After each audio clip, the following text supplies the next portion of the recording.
अस्सलाम वालेकुम, मैं हूं अत्तर काज़मी। मकबूजा कश्मीर में पहलगाम के मुकाम पे एक हमला हुआ जिसमें बहुत सारे सयाहों को हलाक कर दिया गया। जो ही इस वाक़े को रिपोर्ट किया गया, इसकी रिपोर्ट सामने आई, भारतीय मीडिया ने अपने यूजुअल तरीक़ाकार के तहत पाकिस्तान के ऊपर इल्ज़ाम लगाने शुरू कर दिए। भारतीय मीडिया हो जाए, भारतीय सियासी जमातें हो जाएँ, भारतीय दानिशवर हो जाएँ, हर कोई पाकिस्तान के ऊपर इल्ज़ामात लगा रहा है। अब दफ्तर खारजा का भी रद्द-ए-अमल आया है। दुनिया भर में कहीं पर भी दहशतगर्दी हो, किसी भी मासूम को निशाना बनाया जाए, पाकिस्तान ने ना सिर्फ हमेशा उसकी मुखालफत की है, उसकी भरपूर मजम्मत की है और हमेशा से कोशिश की है कि ऐसे वाक़यात दुनिया में कहीं भी ना हो। लेकिन दूसरी जानिब पाकिस्तान के अंदर बहुत सारे दहशतगर्दी के वाक़यात के ऐसे सबूत मौजूद हैं जिनमें भारत के मुलविस होने के हवाले से वाज़े तौर पर निशानात मिले, लेकिन कभी भी पाकिस्तान ने इस तरह गैर जिम्मेदाराना तरीके से भारत के ऊपर इल्ज़ामात नहीं लगाए। अब एक तरफ ये एक अफसोसनाक वाक़या है, अगर उसमें मासूम शहरी मारे गए हैं उस पर पाकिस्तान भी अफसोस का इजहार करता है, हम भी अफसोस का इजहार करते हैं। लेकिन दूसरी जानिब जो भारतीय मीडिया का गैर संजीदा किरदार है और जिस किस्म की वहां पे डिस्कशन हो रही है वो इंतहाई काबिल अफसोस है, काबिल मुजम्मत है। वैसे अपनी ऑडियंस को खुश करने के लिए भारतीय मीडिया कुछ भी कह देता है, कुछ भी दिखा देता है। अब वहां पे इशू ये भी है कि जो मोदी सरकार है वो अपने वोटर्स को खुश करने के लिए आए रोज इस किस्म का बयानियां बनाते हैं। कभी किसी एक माइनॉरिटी पे इल्ज़ाम लगता है, कभी दूसरी माइनॉरिटी पे इल्ज़ाम लगता है, कभी पाकिस्तान पे इल्ज़ाम लगता है। अब अपने मीडिया के जरिए भारत को समझने की जरूरत है कि आप अपने वोटर्स को तो खुश कर सकते हैं, अपने मुल्क में तो बयानियां बना सकते हैं, लेकिन दुनिया को आप ऐसे बेवकूफ़ नहीं बना सकते। ये ज़रा आप तस्वीर देखें, कुछ तस्वीर हैं मोदी साहब की आज से कुछ बरस कबल या कुछ अरसा कबल शेयर की गई, जो बुनियादी तौर पर उनको वोटर्स को ये दिखाया गया कि ये मोदी साहब कितने बड़े दानिशवर हैं। अब इस तस्वीर के अंदर वो किताब भी पढ़ रहे हैं, सामने लैपटॉप भी पड़ा है, साथ में दो किताबें या अखबारात जो हैं वो भी खुली पड़ी हैं, पीछे बतखें भी फिर रही हैं। अब ये कौन सा इतना मसरूफ़ इंसान है कि जो जनाब किताब या अखबार पढ़ता है, सामने लैपटॉप भी है, साथ किताबें भी हैं। लेकिन ये तस्वीर दिखाने का मकसद ये है कि ये इसलिए शेयर की गई कि जनाब देखें जो मोदी साहब के जो सपोर्टर्स हैं वो कहेंगे कि हमारा लीडर कितना काबिल है, देखें हमारा लीडर कैसे बेहतरीन तरीके से नई दुनिया से भी हम आहंग है और जनाब वो बड़ी नेचुरल सी एक जगह पे बैठा हुआ ये सब कुछ कर रहा है। मैं ये एक और तस्वीर भी चाहता हूँ कि वो भी ज़रा आप देखें। हर तस्वीर में आपको बतख नज़र आएगी, इस तस्वीर में भी आप देखें मोदी साहब बतखों का बड़ा क्लोजअप एक फ़ोटो ले रहे हैं और ये भारतीय मीडिया पे ये तस्वीर शेयर की गई और इससे बाकायदा एक बयानिया बनाने की कोशिश की गई कि कितने जनाब वो नेचर के करीब हैं और कितने ज़बरदस्त वो इंसान हैं, जानवरों से बड़ा प्यार करते हैं। अब मसला ये है कि कैमरे के ऊपर जो मोदी साहब ने इतना बड़ा जूम लगाया हुआ है और बतखें तो बिल्कुल करीब हैं, मुझे तो डर है कि इस लेंस से तो कहीं वो हमारी तस्वीर ना खींच लें कैमरे के अंदर से, तो मतलब कोई इतनी क्लोजअप तस्वीर इस तरीके से खींचता है। अब ये मैं सिर्फ आपको इसलिए दिखा रहा हूं कि खुदा न खास्ता किसी की तज़ीक करना मकसद नहीं है, ये इसलिए आपके साथ शेयर कर रहा हूं कि इतना गैर संजीदा हर चीज़ में आपको रवैया नज़र आता है भारतीय मीडिया का। तो जैसे ये तस्वीर शो करके पूरी दुनिया को ये दिखाने की कोशिश की गई कि मोदी साहब कितने बड़े दानिशवर हैं और कितने बड़े इंसान हैं, अब इसी किस्म के सबूत दिखा के पूरी दुनिया को ये बताया जा रहा है कि पाकिस्तान ने ये हमला करवाया और पाकिस्तान इसमें मुलविस है। तो प्रोग्राम के पहले हिस्से में हम इस पर गुफ्तगू करेंगे। मेरे साथ मौजूद हैं माहिर बैनुल-अक़वामी अमूर, सीनियर PTV वर्ल्ड पे अपना प्रोग्राम भी करते हैं, राजा फैसल साहब। राजा साहब आपका बहुत बहुत शुक्रिया। Thank you very much. राजा साहब ये आपने टाइमलाइन फॉलो की है कि जब ये अटैक हुआ वहां पे तो उसके कितनी देर के बाद पाकिस्तान के ऊपर इल्ज़ाम लगाया गया?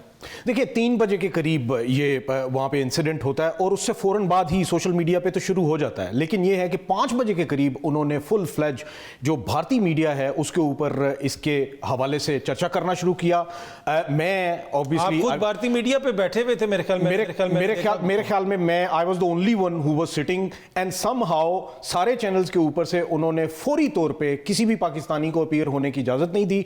मुझे भी जब वो स्क्रीन से गायब किया गया तो मैंने पूछा ये क्या हुआ, तो मुझे ये बताया गया, मैं क्योंकि अर्नब गोस्वामी के शो में था, मुझे ये बताया गया कि suddenly they had directions to remove all of Pakistani guests from the screens, इसलिए उन्होंने मुझे भी खत्म कर दिया। क्यों? क्योंकि कोई भी जो काउंटर नैरेटिव है, जो सैनिटी है, वो वहां पे कोई बोल ही ना सके, और वो जो प्रोपेगेंडा कर रहे हैं उस प्रोपेगेंडा को वो कंप्लीटली ऑन एयर रखें और उसके बारे में चर्चा करते रहे। अच्छा, आपकी जो भारतीय सहाफियों से बात हुई, भारतीय दीगर वहां पे लोग मौजूद थे, कोई ऐसा सबूत आपकी नजर से गुजरा जिससे ये शायबा भी पड़े कि पाकिस्तान इसमें मुलविस हो सकता है? Not at all, not at all. और उसमें देखिए, एक जो कॉमन सेंस है वो ये है कि 400 किलोमीटर दूर लाइन ऑफ कंट्रोल से, ये 400 किलोमीटर दूर ये वाकया होता है, और वहां पे ये पोर्ट्रे करने की कोशिश की जाती है कि जैसे कि कोई जो हुर्रियत पसंद हैं या फिर वो लोग जो कि वहां पे मिसक्रिएंट्स हैं, वो ये करने की कोशिश कर रहे हैं। हालांकि ऐसा बिल्कुल नहीं है।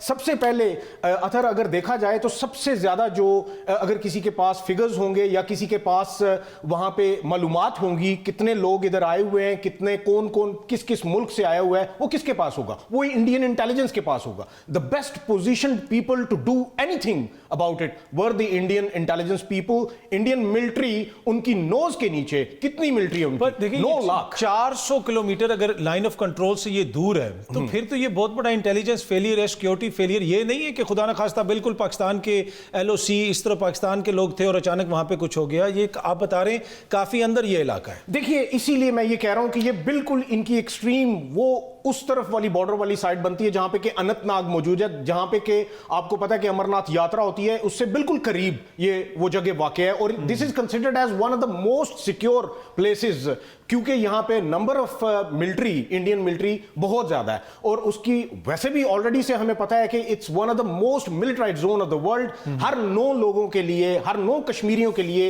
एक वहां पे भारतीय सैनिक मौजूद है।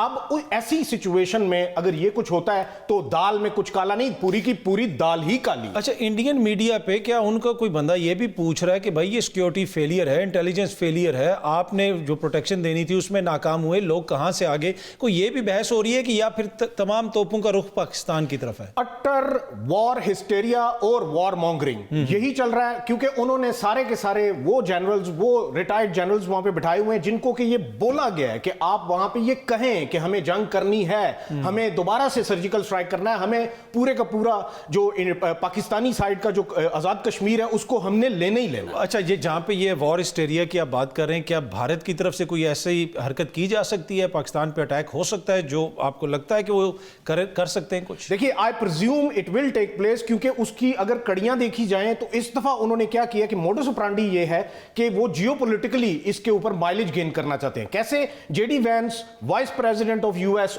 उनका भारत में होना, फिर उसी दिन जिस दिन ये कल जब ये होता है तो उस वक्त मोदी जी का सऊदी अरेबिया में होना। 2 ममालिक, सऊदी अरेबिया और यूएस, ये दोनों ऐसे ममालिक हैं जो कि हर सर्दी गर्मी में पाकिस्तान के साथ खड़े हुए, और ये 2 ममालिक ऐसे ममालिक हैं जो कि टाइम एंड अगेन ये कह चुके हैं कि Pakistan and Pakistan's military, they are fighting against the terrorism. They have been fighting against the terrorism since more than 20 years and they endorse it. And वो बारहा ये कह चुके हैं कि पाकिस्तान एक ऐसा मुल्क है जिसके ऊपर के आज भी टेररिज्म है। और तो इससे अचीव क्या करना चाह रहा है भारत? इससे वो सिर्फ और सिर्फ ये अचीव करना चाह रहे हैं कि वो एक तो पाकिस्तान, एक तो सऊदी अरेबिया में जब ये कुछ हुआ तो वो सऊदी अरेबिया में उनकी प्रेजेंस मौजूद होना और वहां से उनका वापस आना, ये एक एम्बेरसमेंट क्रिएट करना पाकिस्तान के हवाले से, ये कि पाकिस्तान की वजह से हुआ है, ताकि पाकिस्तान के ताल्लुकात सऊदी अरेबिया से भी खराब हों, ताकि पाकिस्तान के खिलाफ यूएस भी वो भी हमारा साथ दे और पाकिस्तान को जो माइलेज मिलती है किसी भी तरीके से, अभी तक जो पेशरफ्त हुई है हम देख रहे हैं, गुज़िश्ता 24 घंटे से बहुत सारे इल्जामात लग रहे हैं, भारतीय सियासतदानों को हम देख रहे हैं,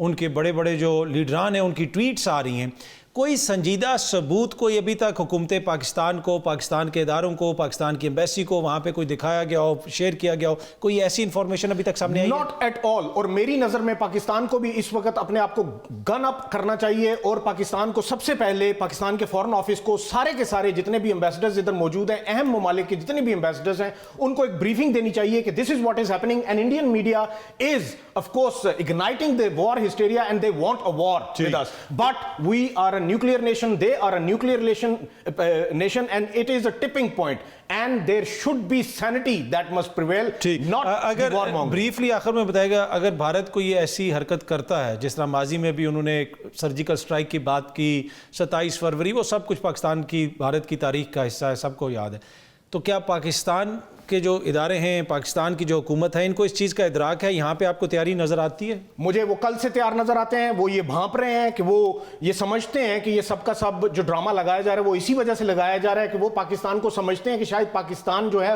वो आपस में बटा हुआ है और this is the best time to attack Pakistan. लेकिन मेरी नजर में कल से I have been in touch with lots of my sources and they are telling me that they are fully intact and they are fully guarding the borders, and if any misadventure from the Indian side, there will be a befitting reply. We don't want war. We don't want war. We want peace with India. But लेकिन India को अगर बहुत ज्यादा शौक है लड़ाई करने का तो वो ये आजमा ले। पिछली दफा भी उन्होंने फरवरी 2019 में आजमाया था और मुंह की खाई थी, और इस दफा भी उनको मुंह की खानी पड़ेगी। और उनको अगर ये लगता है कि शायद मिलिट्री लीडरशिप या फिर कोई पॉलिटिकल लीडरशिप आपस में नाराज है तो वो सारी की सारी नाराजगी उस दिन दूर हो जाएगी जब भारत इस तरफ मुंह करेगा। राजा फैसल, बहुत बहुत शुक्रिया। आपने सूरत की जानिब से मुसलसल पाकिस्तान के ऊपर इल्जामात लगाए जा रहे हैं, जिस तरह यहाँ पे फैसल ने भी जिक्र किया कि पाकिस्तान के अंदर बहुत सारे आपके सियासी इख्तलाफात हो सकते हैं, बहुत सारे दीगर मसाइल हो सकते हैं, लेकिन इसमें कोई दो राय नहीं है कि जहाँ पे पाकिस्तान की सलामती का इशू हो, जहाँ पे पाकिस्तान की इंटेग्रिटी का इशू हो, तमाम तर पोलिटिकल डिफरेंसेस के बावजूद तमाम सियासी जमातें, तमाम कौम अपने इदारों के साथ खड़ी है, पीछे खड़ी है, और अगर भारत ने कोई इस किस्म की हरकत की तो उसको मुनासिब जवाब दिया जाएगा, हमें पूरा यकीन है। यहाँ पे वक्त तो एक छोटी सी ब्रेक का, ब्रेक से वापस आएंगे तो थोड़ी सी सियासत पे गुफ्तगू करेंगे एक छोटी सी ब्रेक के बाद। वेलकम बैक जी। वजीर ममलिकत खेलदास कोस्तानी साहब ने और पाकिस्तान तहरीक इंसाफ के रहनुमा नईम हैदर पंजोता साहब ने हमें ज्वाइन किया। आप दोनों शख्सियात का बहुत बहुत शुक्रिया। खेलदास साहब, सबसे पहले तो ये भारत से जिस किस्म की आवाज़ें आ रही हैं, क्या आपकी हुकूमत तैयार है? आपको इस चीज़ का अंदाज़ा है कि वो तो जंग की बातें कर रहे हैं, हमलों की बातें कर रहे हैं? देखिए, पहली बात यह कि जो वहाँ पे यात्री जिस पे हमला हुआ है, जिसमें हलाकतें हुई है, मैं उसका अफसोस का इज़हार करता हूँ। किसी भी बेगुनाह इंसान का खून नहीं बहना चाहिए, उस वाक़े की भी मैं मज़म्मत करता हूँ।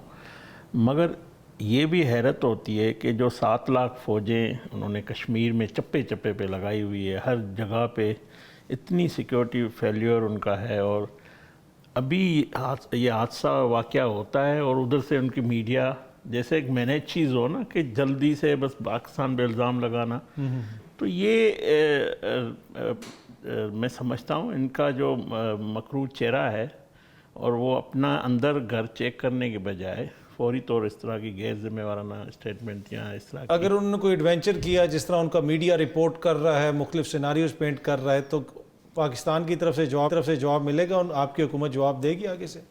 देखें, हम तो पहली बात ये कि हम हमेशा दुनिया के अमन के लिए हमने कोशिशें भी की है और हमने अपनी कीमती जानें शहादतें दी है दहशतगर्दी की जंग में। अगर कोई पाकिस्तान पे मेली आंख से देखता है या कोई अज़ाइम रखता है तो उसको पता है भारत को भी।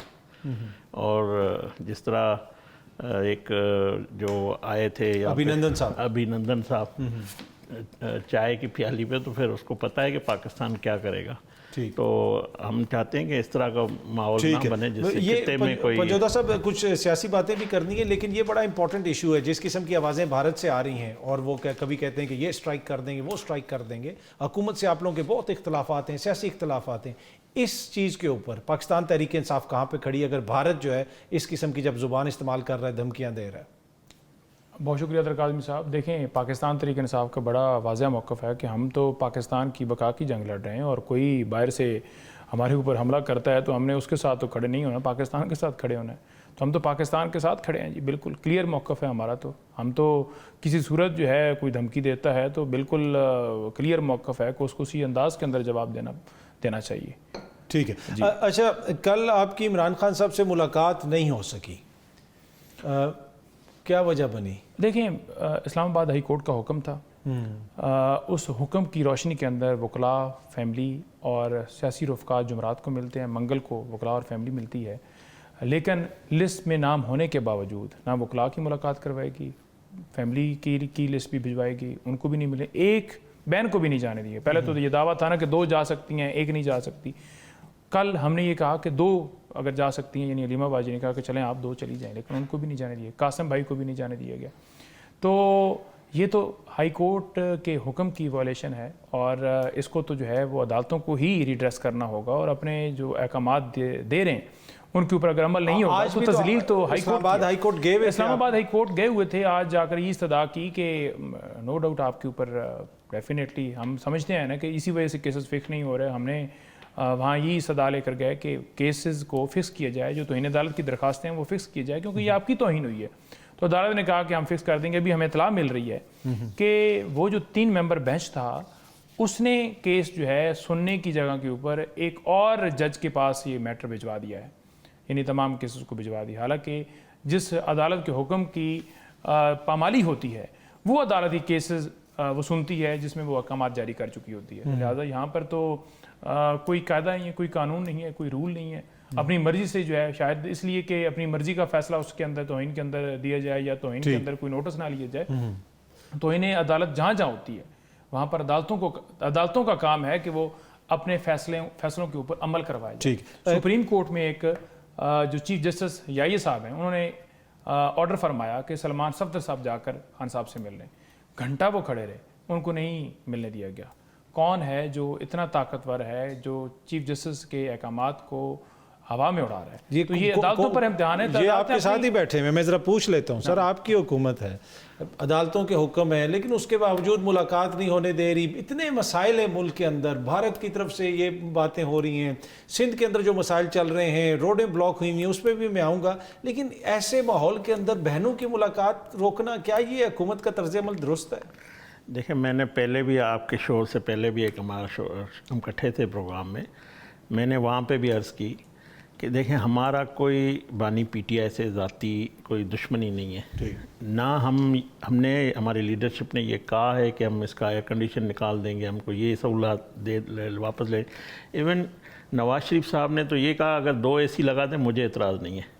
जो कैदी के अपना हुकूक हैं, जो उनके मामलात हैं, उनको उस कानून के तहत मिलने चाहिए। और एक दफ़ा का वज़ीर आज़म है, हमें कोई एतराज़ नहीं है।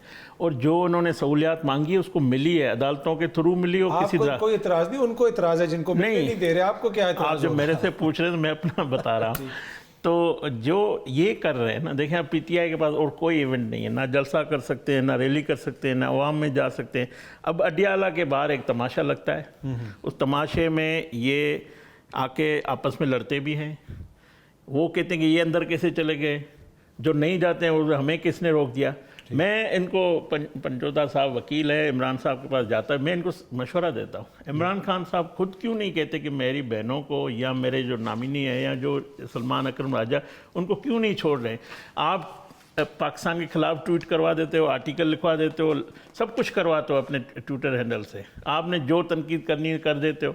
तो ये बात भी अपना जो उनके खदशात अगर इमरान खान के हैं, अगर शायद हो सकता है वो इमरान खान अलीमा खान अपनी बहन से नहीं मिलना चाह रहा हो, हमें तो नहीं पता ना।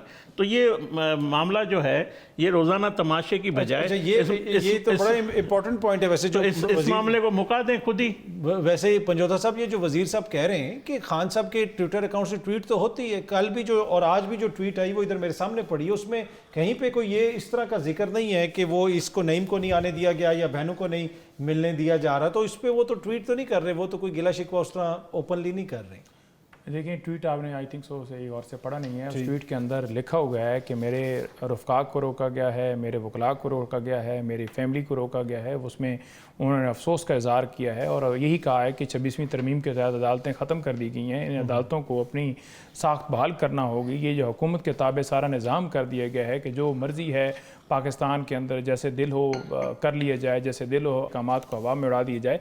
तो ये चीज़ जो है उन्होंने उठाई है और वो तो पाकिस्तान के मसाइल की बात कर रहे हैं। इतने ज्यादा दूसरी चीजें उठाई हैं जो वो बात कर रहे हैं, जो मैं बात कर रहा हूँ कि एक स्पेसिफिक ट्वीट हो जिसमें सिर्फ ये चीज हो कि जनाब ये चीज है कि मेन मसला है कि आज फिर मेरी मुलाकात नहीं इनसे होने दी गई।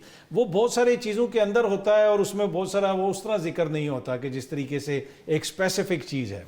देखिए, स्पेसिफिक चीज़ एक उनका पैगाम आ गया, ओवरऑल उन्होंने एक पैगाम दे दिया कि इन लोगों को रोका गया और इनकी मुलाकात होनी चाहिए, मुझे अफसोस है। ठीक है। अब बार बार क्या वो उसके अंदर एक ही नाम को दोबारा बार बार लेकर, जब उन्होंने कोऑर्डिनेटर्स खुद मुकर्रर कर दिए और जो आपकी जेल इंतजामिया उसके पास एक हाई कोर्ट का कमीशन चला जाए, वो जाकर देखे कि इमरान खान साहब को क्या मसाइल हैं। ये तो कहते हैं इमरान खान साहब को तमाम फैसिलिटी मौजूद हैं, क्या उनको किताबें मौजूद हैं, क्या जे अदालत ने हुक्म दिया था बच्चों से बात करवाई जाएगी हफ्ते के अंदर, क्या वो हो रही है, नहीं हो रही रही, क्या डॉक्टर की रसाई हो गई है नहीं हो रही, क्या इसी तरह बाकी जो फैसिलिटीज़ हैं जो उनका कानूनी हक है वो दी गई हैं। बुशरा बीबी ने दरख्वास्त क्यों दी है?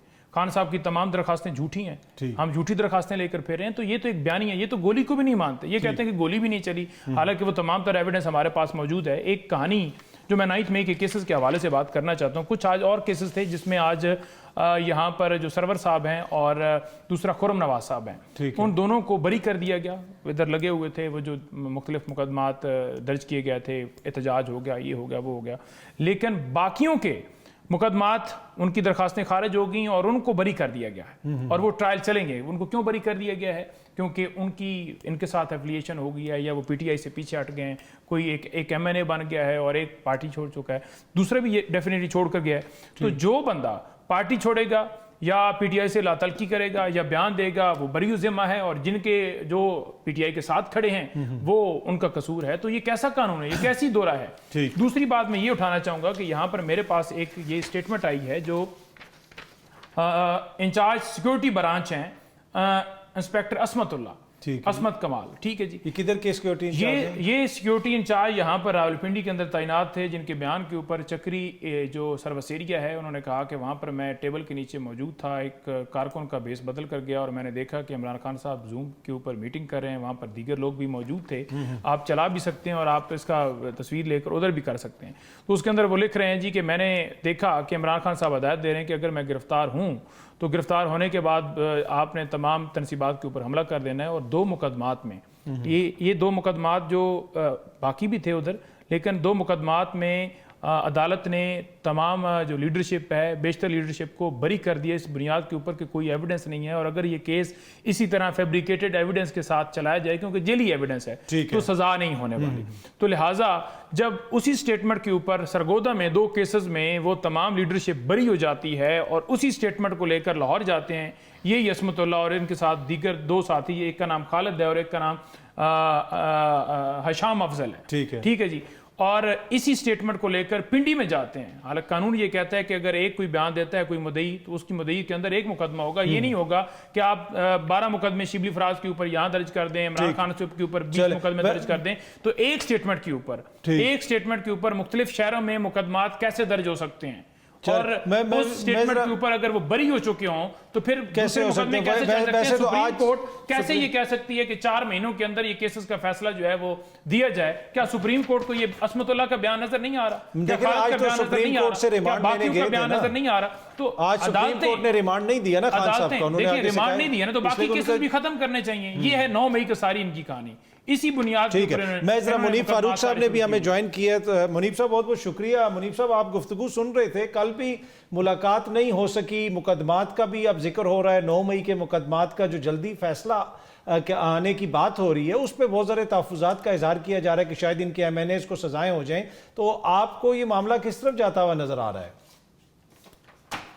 बहुत शुक्रिया आदिर साहब, और माजरत चाहता हूँ, थोड़ा मैं लेट हो गया, उसके लिए माजरत। गुजारिश है, देखिए अगर जो इस वक्त हालात हैं, अगर मैं ये कहूँ कि ये जो अदालती मामलात हैं ये कोई बहुत ही ज्यादा आइन और कानून के मुताबिक चल रहे हैं और तमाम मेयार पूरे हो रहे हैं, तो मैं समझता हूँ वो तो फिर वो मेरे ख्याल में बददियानती के जुमरे में आ जाता है।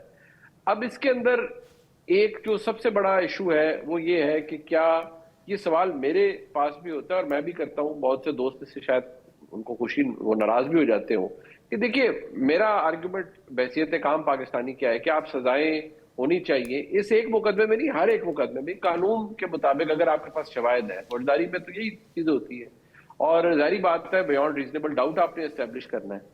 अब अगर एक लिहाज से आज जिस तरह आपने भी हवाला दिया कि पंजाब हुकूमत गई करी खान साहब का रिमांड लेना है, तो अदालत ने ठीक कहा भाई 1.5 साल के बाद रिमांड किस चीज का लेना है, 1.5 साल से वो आपके पास है, आप ट्रायल कोर्ट में जाएं, अगर वहां से इजाजत मिल गई तो ले लें रिमांड, अगर आपने कोई टेस्ट कराने। लेकिन मैं इसको फिर भी एक पॉजिटिव साइड से देखूंगा कि अगर 4 महीने में अदालत ये कहती है या कोई कचहरी फैसला कर दे, तो मैं कहता हूँ ये भी गनीमत है कि 4 महीने के बाद फैसला हो चुका है, एटलीस्ट ये फैसला हो चुका है। मैं अर्ज करता हूँ, मैं तो आज ऑर्डर सारा लेकर आया हूं, ये फैसला हो चुका है, ये 116 पेजेस के ऊपर मुश्तमिल ये फैसला है। ये कौन सा फैसला ये है? सरगोदा में ATC जज ने 9 मई के केसेस का फैसला कर दिया। और वो तो उसके बाद केसेस बनती नहीं, चल ही नहीं सकते। वो तो एक अदालत ने ना नहीं, केस- एक ही मुद्दई एक ही है ना, एक ही वकूआ है, एक ही स्टेटमेंट है। वो जो इंस्पेक्टर साहब है, जी इंस्पेक्टर साहब की, उसी पे पिंडी भी दर्ज है, उसी पे लाहौर भी दर्ज है। तो सरगोदा वाले ने उसको कहा कि ये फेक है। फेक है। जी तो मुनीब बहुत- साहब, बहुत अच्छी बात है, बहुत अच्छी बात है, लेकिन ये भी ज़हन में रखिए कि इंसदाद दहशतगर्दी की अदालत एक गुजरावाला की थी, उसने सजाएं दी थी। मुझे नहीं पता वो किस बेसिस पे दी थी, जिन लोगों को भी दी थी। गुजारिश ये है कि अगर अभी ये सरगोदा से पंजोता साहब कह रहे हैं फैसला आ गया, बहुत अच्छी बात है, इनको जो अंग्रेजी में कहते हैं they should hold on to it. और अगर यही फैसला लाहौर की इंसदाद दहशतगर्दी की अदालत में जो भी मुकदमा दर्ज है इमरान खान साहब पे, डॉक्टर यास्मीन राशिद साहबा पे और लोगों पर, अगर वहां भी अदालतें इन्हीं शवायद की बुनियाद पर, अगर पंजोता साहब कह रहे हैं ना कि ये इसी एक सबूत की बुनियाद पर या शहादत की बुनियाद पर था, अदालत ने कहा ये नहीं चल सकता या इस पे कन्विक्शन नहीं हो सकती, ठीक तो है। अगर ऐसा एक अदालत ने कह दिया है तो फिर ऊपर फिर वो उन अदालतों में भी अगर आ जाए तो फिर भी ये भी मैं तो इसे गनीमत जानूंगा कि बिल्कुल हो जाए। लेकिन देखिए ब्रॉडर बात क्या है, ब्रॉडर बात ये है कि हम अगर इस चीज के ऊपर जाएं कि जी कानूनी तौर पर ये मसला हल होना चाहिए, तो वो बात है जो मैं कल कर चुका हूं आपसे कि कानूनी तौर पर फैसला होता तो शायद अब तक सजा जिनको मिल चुकी होती, जो बरी होने वाले थे वो हो चुके होते। लेकिन इससे कुछ बड़ा भी है ना असर काज़मी साहब, वो हम सबको पता है, वो ये है कि इसका ताल्लुक उस तनाज़े से है, उन मसाइल से है जो कि जमात के हैं इस वक्त रियासती इदारों के साथ, या अगर रियासती इदारे के साथ वो मसाइल हल नहीं हो पा रहे, और वो हम पिछले 3 साल से देख रहे हैं।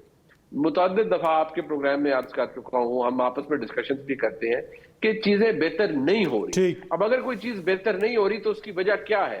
उसकी वजह यह है कि प्रोलॉन्ग्ड इशू है जो किसी की समझ में नहीं आ रहा, जो जिसका कोई हल नहीं निकल पा रहा, और अगर नहीं निकल पा रहा तो फिर ये मसाइल अपनी जगह कंटिन्यू रहेंगे बदकिस्मती से। हमें हैरान नहीं होना चाहिए कि ये मसाइल हल नहीं हो पा रहे। इसी तरह मुलाकातों का भी इशू है। मेरे नजदीक तो देखिए इस्लामाबाद हाई कोर्ट का हुक्म है, मुलाकात हो जानी चाहिए। कौन सा कोई एटम बॉम्ब फट जाना है कि अगर अलीमा खान साहबा मिल लेंगी या राजा साहब मिल लेंगे फॉर दैट मैटर। और ये भी बड़ा माजरत के साथ एब्सर्ड ऑर्डर था जो इस्लामाबाद हाई कोर्ट ने दिया था कि बाहर मीडिया टॉक ना करें। अरे भाई मीडिया टॉक वहां नहीं करेंगे, अडियाला से 2 किलोमीटर दूर जाके कर लेंगे। सहाफी तो उनके साथ साथ ही जाएंगे जहां जाएंगे, वो वापस अपने हेडक्वार्टर में आके प्रेस कॉन्फ्रेंस कर लेंगे। तो what difference does it make at the end of the day? ठीक है, मुझे एक छोटी सी ब्रेक लेनी है। ब्रेक से वापस आते हैं तो मौलाना साहब भी कह रहे हैं जी नए आबाद की वो बात कर रहे हैं, उसके साथ साथ सिंध में रोडिंग ब्लॉक्स हैं और बहुत सारे कंटेनर्स जो यहाँ से एक्सपोर्टर्स भेजते हैं पंजाब से, उनका रास्ता बंद है। उसके ऊपर ज़्यादा मीडिया पे बात नहीं हो रही। खेलदास कोस्तानी साहब सिंध में थे पिछले दिनों, इनकी गाड़ी पे हमला भी हुआ, प्रोटेस्टर्स ने वहाँ पे इनके खिलाफ एहतजाज भी किया। ये सारा क्या सिलसिला है, इस पर गुफ्तगू करते हैं छोटी सी ब्रेक के बाद। Welcome back. अच्छा खेलदास कोस्तानी साहब, ये जो नहरों का मामला चल रहा है उस पर एहतजाज हो रहा है सिंध में और रोड्स बंद हैं, कंटेनर्स फंसे हुए हैं। कल भी हमें एक एक्सपोर्टर ने बताया कि हज़ारों कंटेनर्स फंसे हुए, बड़ा नुकसान हो रहा है, लेकिन इस पर कोई ज़्यादा एक्शन नहीं लिया जा रहा, हुकूमत भी कोई ज़्यादा बात नहीं कर रही इस पर। नहीं, बिल्कुल आपकी बात ये दुरुस्त है। सखर बबरलो बाईपास बंद है और जो कराची पोर्ट से जो चीज़ें पंजाब और KPK में आनी है वो गाड़ियाँ फंसी हुई हैं, और जो यहाँ से जा रही हैं जो मुसाफिर हैं उनको भी मुश्किलात का सामना। ये बात बिल्कुल ठीक है। ये जो 6 कैनाल है उसके ख़िलाफ़ जो वकला हैं कराची बाहर, उन्होंने धरना दिया हुआ है। तो जो बात आप करें कि हमारी बिल्कुल, हमने कल जो मेरी राना सनाउल्लाह साहब जो वज़ीर-ए-आज़म के मुशीर है, कल मेरी सुबह बात हुई जब मैं सिंध का दौरा मुकम्मल करके आया था। तो फिर उन्होंने मुझे बताया कि वज़ीर-ए-आज़म साहब ने कहा है कि पीपल्स पार्टी के अलावा भी जो स्टेक होल्डर हैं, जिसमें SUP के ज़ैन शाह है, अयाद लतीफ़ पली जो है कौमी अवामी तहरीक के, डॉक्टर कादर मंगसी STP के, राशिद सुमरो JUIF के, या जो सिविल सोसाइटी है वकला है, उनसे बातचीत है। और कल राना सनाउल्लाह साहब ने उन सबसे बात भी की है। आज हमारा PMLN सिंध का जो डेलीगेशन है उस धरने में गया है वकला से बातचीत करने के लिए कि उनके जो मुतालबात हैं या उनकी जो तहफ़्फ़ुज़ात हैं उनको सुनने के लिए। तो इंशाल्लाह हमारी पूरी कोशिश है, हम पीपल्स सिंध हुकूमत से, पीपल्स पार्टी से और बाकी स्टेक होल्डर से भी बातचीत कर रहे हैं। अच्छा, जो आपकी गाड़ी पे हमला हुआ, पीपल्स पार्टी को आपने बताया आपके इत्तेहादी हैं वो? नहीं, उन्होंने कोई एक्शन लिया? नहीं, पीपल्स उन्होंने करवाया है? नहीं, मैं तो ये नहीं कह रहा, मगर ज़ाहिर ठट्ठा में हुआ है और ठट्ठा में उनके चेहरे भी सबने देखे थे, उनके झंडे भी हाथ में थे। मगर ये मैं ज़रूर कह सकता हूँ कि शायद कोई चीफ मिनिस्टर की कोई स्टेटमेंट चली है, मगर पीपल्स पार्टी के किसी भी, ना वज़ीर आला ने, ना पीपल्स पार्टी की क़यादत ने, ना किसी वज़रा ने, जो मेरे ज़ाती 2-4 दोस्त हैं पीपल्स पार्टी में, उन्होंने मेरे ज़ाती तौर पे मुझे कॉल ज़रूर की थी।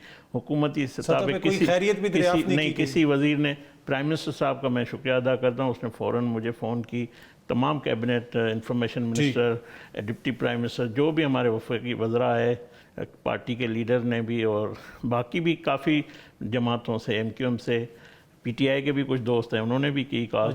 मगर उन हुकूमती सतह पे पीपल्स पार्टी ने किसी ने नहीं किया, मगर वो उसकी FIR हुई थी पुलिस की मदद में, वो भी एक कमज़ोर FIR उन्होंने की और उनको ज़मानत मिल गई। अच्छा, नहीं वेदुल पंजोता साहब, अब आपके जब तक मामला दुरुस्त नहीं होंगे, मामला इसी तरह चलता रहेगा। अब अदालतों से भी रिलीफ उस तरह नहीं मिल रहा है, मुलाकातें भी नहीं हो रही, तो क्या आप सोच क्या है पार्टी के अंदर जब आप लोग बैठते हैं, मुशावरत करते हैं कि किस तरह चीज़ों को आगे लेके चलेंगे?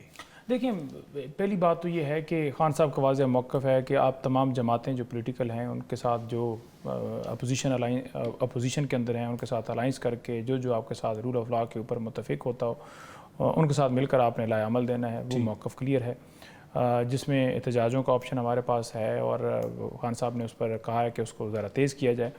दूसरा ये है कि हम अदालतों में गए हुए हैं, क्योंकि अदालतें जैसे भी 26वीं तरमीम के तहत ख़त्म कर ली हैं, लेकिन हमने उन फॉरम्स को इस्तेमाल तो करना है जहाँ जहाँ हम जा सकते हैं, जहाँ जहाँ तक रसाई हो सकती है। तीसरी बात ये है कि पाकिस्तान के अंदर 2 रास्ते हैं हमारे पास, या तो हम सरेंडर कर जाएं, ने खत का भी या तो हम सरेंडर कर जाएं। बिल्कुल, वो चीफ जस्टिस ऑफ पाकिस्तान को ख़त सलमान अकरम राजे साहब लिखेंगे और उन्होंने इन तमाम जो इश्यूज़ हैं इस वक्त चल रहे हैं उनको हाईलाइट करने का कहा है, और वो जाएगा, पहले भी गया है लेकिन उसका कोई जवाब नहीं है। उससे पहले भी गया है, उससे पहले बुनियादी इंसानी हकूक़ की खिलाफ वर्जियों की दरख्वास्तें supreme court, high court, Lahore high court, Islamabad high court, हर जगह पर दी हैं, लेकिन कोई सुनवाई नहीं है।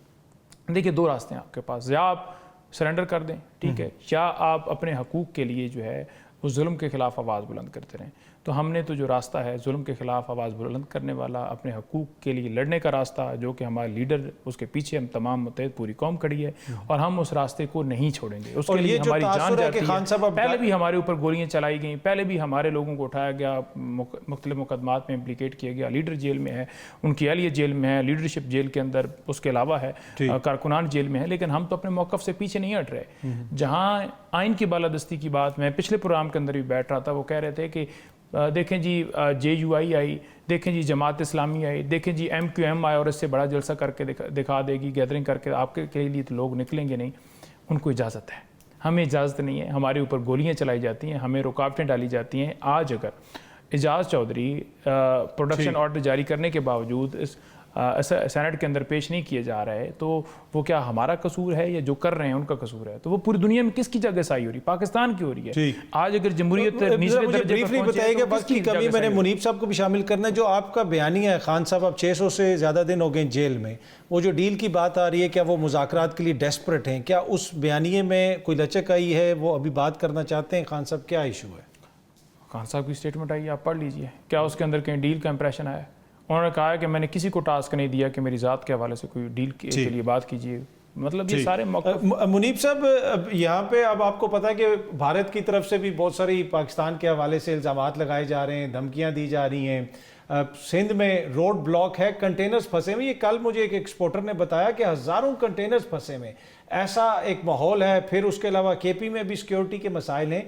इस सारे माहौल के अंदर जो हुकूमत का किरदार होता है, क्या आपको वो किरदार नज़र आ रहा है या उतनी फ़िक्र नज़र आ रही है? कभी बिलावल साहब आपको दुबई में नज़र आते हैं, शहबाज शरीफ साहब कभी तुर्की में होते हैं, हंसते मुस्कुराते वज़ीर आज़म साहब की तस्वीरें। इनको इदराक भी है इस निज़ाम को कि क्या कुछ हो रहा है पाकिस्तान के अंदर? देखिए, मसला ये है अतर काज़मी साहब कि ये अगर कोई कहे, क्योंकि जिस तरह आपने कहा और मैं इससे एग्री करता हूँ, मैंने भी जब इस हवाले से चंद दोस्तों से बात की सिंध के अंदर, तो मुझे ये बताया गया कि ये मामला इतना सादा भी नहीं है और ये मामला शायद इसकी इंटेंसिटी का अंदाजा अभी बहुत से लोगों को नहीं है।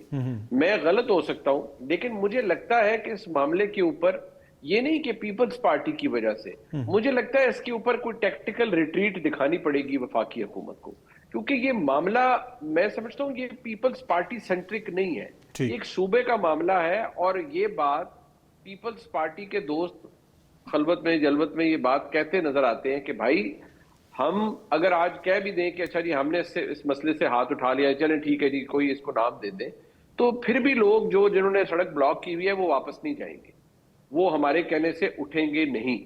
क्योंकि जहन में रखिए कि जो सड़कें ब्लॉक हुई हुई हैं, इस वक्त सिंध हुकूमत अपनी कोशिश कर चुकी है बातचीत के जरिए। वो किसी ने बात उनकी नहीं मानी कि जी सड़कें खोल दें, या ये जो गुड्स कमोडिटीज जो है इनका जो तरसील हो रही है रुकी हुई है। जब ये रुकती है तो एक दिन में अरबों रुपए का नुकसान होता है, उसमें मवेशी भी हैं, सब्जियां भी हैं और दीगर पेरिशेबल गुड्स हैं, सही बात, एग्जैक्टली पेरिशेबल गुड्स हैं और एडिबल्स हैं और वो खराब हो जाते हैं, वो उनकी लाइफ ही बड़ी कम होती है।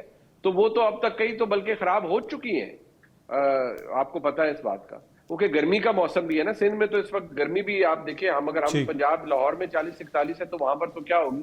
तो मुझे लगता है कि इसके अंदर शायद एक रिट्रीट दिखाना पड़ेगा हुकूमत को, क्योंकि देखिए हर चीज शायद ये इस बेसिस के ऊपर कि इसके पीछे एक और अहम एंटिटी का एक मौकफ है और उनकी सपोर्ट है हुकूमत को।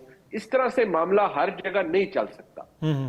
बेशक हाँ आप लोग अपने साथ लोगों को मिलाएं और उनसे बातचीत करें, गुफ्तगू शनीद से मामला हल करें, लेकिन अगर नहीं करेंगे तो फिर बहुत सारे फॉल्ट लाइंस क्रिएट हो जाएंगे। मेरा जाती तौर पर ठीक है, बिल्कुल दुरुस्त आपने फरमाया कि ताकत के जोर पे तो तमाम मसाइल हुकूमत हल नहीं कर सकती, सियासी कैपिटल भी इस्तेमाल करना पड़ता है। आप तीनों शख्सियात का बहुत बहुत शुक्रिया, आपका भी शुक्रिया। कल अगेन आपसे इसी टाइम पे मुलाकात होगी। Thank you very much.